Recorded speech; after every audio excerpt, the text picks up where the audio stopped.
E aí, galera? Essa é a nossa 22ª questão do projeto de 50 questões de arquivologia até a prova de escrivão da PF. Hoje nós vamos falar um pouquinho sobre a NOBRAD, que é a Norma Brasileira de Descrição Arquivística. Vamos ver o que a nossa questão está falando? Segundo a NOBRAD, a descrição de um documento, independentemente do seu suporte ou gênero, deve obrigatoriamente conter. Então, deve obrigatoriamente conter os seguintes elementos: o código de referência, o título, a data, ou as datas, né? O nível de descrição, a dimensão e o suporte, além do nome dos produtores e condições de acesso. Então, esses 7 elementos aí são obrigatórios para a norma brasileira de descrição? Pessoal, toda norma de descrição ela vai conter elementos que devem aparecer na descrição arquivística, tá? Eles são elementos necessários para uma boa descrição. Por exemplo, vamos pegar aí o elemento data. Você acha que conhecer todas as datas que envolvem o conjunto documental ou o documento assim em si é importante para a gente fazer uma descrição arquivística? É, né? É um componente, né, que vai nos colocar, né, diante do tempo, do contexto de tempo que aquele documento foi produzido. Então, a data tem que ser um elemento que tem que aparecer, sim, na descrição arquivística. Então, a norma brasileira de descrição arquivística estabelece alguns elementos obrigatórios que, de fato, são esses que estão na questão aí. Mas, professora, como é que eu vou lembrar de todos esses elementos? Pessoal, normalmente eu lembro assim. Eu sei que temos 2 desses elementos que começam com a letra C, 2 que começam com a letra D, 2 que começam com a letra N e o coitadinho do título fica sozinho. Beleza? Então, sempre que você pensar nos elementos obrigatórios da NOBRAD, você vai lembrar de juntar esses elementos, né, de acordo com as iniciais. Então, aqui eu sei que eu tenho o código de referência,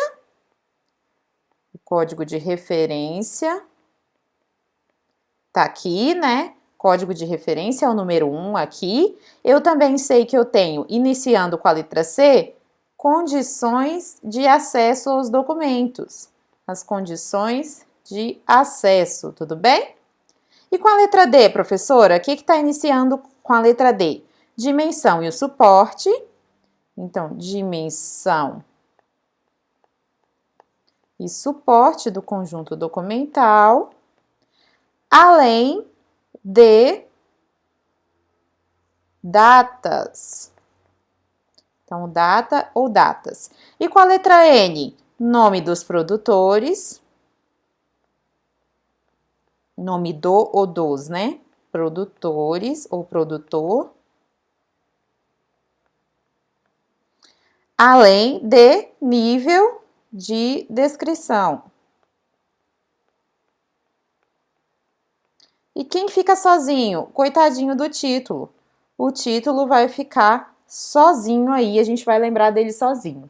Então, sempre que cai uma questão que cobre elementos obrigatórios da norma brasileira de descrição arquivística, tenta lembrar desses elementos a partir das nossas duplas de iniciais aqui. E aí, professora, você vai resolver todas as questões? Eu vou conseguir resolver todas as questões de que caem elementos obrigatórios da NOBRAD? Não, pessoal, não vai. Mas olha só, se cair, se a questão falar, dá um elemento aí que não começa com essas iniciais, se você não conseguir encaixar nessas iniciais, ou se, por exemplo, for um elemento que contém, né, que tem 3 letras C, se tiver aparecendo 3 elementos que contêm a letra C como inicial, você já vai saber que a questão está errada. Então, já é meio caminho andado, tudo bem? Já vai te fazer lembrar que a estrutura é essa. Se tiver qualquer coisa fora dessa estrutura, uma inicial que não se encaixa nisso aqui, ou uma inicial a mais que aparece aqui, você já vai saber que a questão está incorreta, tudo bem? Não é um método infalível, mas é um método que vai fazer te lembrar, pelo menos aí, de quais são esses elementos, né, e de quantos são também, porque sempre são duas duplas, então duas duplas 3 vezes vai dar 6 elementos, mais um elemento sozinho, que é o 7º elemento, que é o título, tudo bem? Então sempre que cair questãozinha da Nobrad que cobra elemento obrigatório, lembra desse esquema aí que eu acho que vai te ajudar sim, já me ajudou e ajuda muita gente em muitas questões, tudo bem? Então temos uma questãozinha aí super correta, porque de fato esses são os elementos obrigatórios da Nobrad. Até a nossa próxima questão.